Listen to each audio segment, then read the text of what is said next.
Small wonders viewers எல்லாத்துக்குமே வணக்கம். நான் இந்த வாரம் உங்களோட என்ன ஸ்டோரி ஷேர் பண்ணிக்க போகிறேன்னா, தும்பை மலரை பற்றின ஒரு ஸ்டோரி தான் ஷேர் பண்ணிக்க போகிறேன். வாங்க டேரெக்டாக ஸ்டோரிக்குள்ளே போகலாம். தும்பை மலருங்கிறது பார்த்திங்கன்னா இந்த மாதிரி தாங்க இருக்கும். ஒயிட் கலரில் இருக்குது பார்த்திங்களா. இதில் வந்து நிறைய மருத்துவ குணங்கள் இருக்குது. அதோட மருத்துவ குணங்கள் வந்து பார்த்திங்கன்னா எண்ணில் அடங்காதது. அந்த மாதிரி ஒரு மகத்துவமான தும்பை பூ வந்து கடவுளுக்கும் நம்ம வந்து மாலை கட்டி போடலாம். ஆக்சுவலாக தும்பை அப்படிங்கிறவங்க வந்து ஒரு தாழ்த்தப்பட்ட குலத்தை சேர்ந்த ஒரு பெண். அவங்க சிவனடியார்களுக்கு தொண்டு செஞ்சு வாழ்ந்திருக்காங்க. சிவன் மேலே உண்மையான பக்தி செலுத்தி வணங்கி வந்திருக்காங்க. அவங்களோட பக்தியை மெச்சிய நம்மளோட சிவபெருமான் அவங்களுக்கு நேரடியாகவே காட்சி கொடுத்து, உனக்கு என்ன வர வேணும் அப்படின்னு கேட்டாராம். இதனால பதற்றம் அடைந்த நம்மளோட தும்பை, என்னோட திருவடி உங்களோட திருமுடி மேலே இருக்கணும் அப்படின்னு சொல்லியிருக்காங்க. அதாவது என்னோட பாதம் வந்து உங்கள் தலை மேலே இருக்கணும் அப்படிங்கிறதான பொருள்.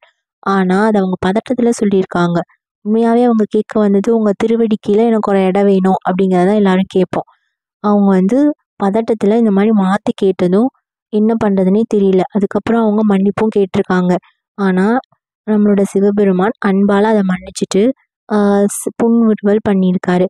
நீ ஒன்றும் வருத்தப்படாத, அடுத்த ஜென்மத்தில் நீ தும்பை பூவாக பிறந்து என்னோட திருமுடி மேலே எப்பயும் இருப்ப அப்படின்னு அவங்களுக்கு வாக்கு கொடுத்துருக்காங்க. அதனால தான் இப்பயும் நம்ம தும்பை பூவை வந்து பார்த்திங்கன்னா அவங்க கால் விரலும் கால் பாதம் மாதிரியே அந்த பூ வந்து இருக்கும். நீங்கள் வேணால் நோட் பண்ணி பாருங்கள்.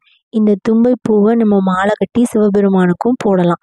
இந்த தும்பை பூவில் நீங்கள் மாலை கட்டி போட்டிங்கன்னா, பிரதோஷத்தப்போ போட்டிங்கன்னா கண்டிப்பாக உங்களுக்கு எல்லா பாவமும் நீங்கி 7 ஜென்ம பாவங்களுமே தீரும் அப்படின்னு சொல்கிறாங்க. காளகஸ்தியில் வந்து பார்த்திங்கன்னா இப்பயும் தும்பை மலரால் கடவுளுக்கு அணிவிக்கிறாங்க. அதே மாதிரி காஞ்சி ஏகாம்பரேஸ்வரர் கோயில்லையும் இந்த தும்பை மலரை கடவுளுக்கு சாத்துறாங்க. இதே மாதிரி தும்பை மலரை நம்ம எல்லா கடவுளுக்குமே சாத்தலாம் அப்படின்னு சொல்கிறாங்க. அந்தளவுக்கு அவங்க வந்து பக்தியும் தூய்மையும் கொண்டவங்க அப்படின்றத நம்ம தெரிஞ்சுக்கிறோம். தும்பை மலர் எல்லா இடத்துலையுமே கிடைக்கும். இந்த கதை பிடிச்சிருந்தா லைக் பண்ணுங்கள்.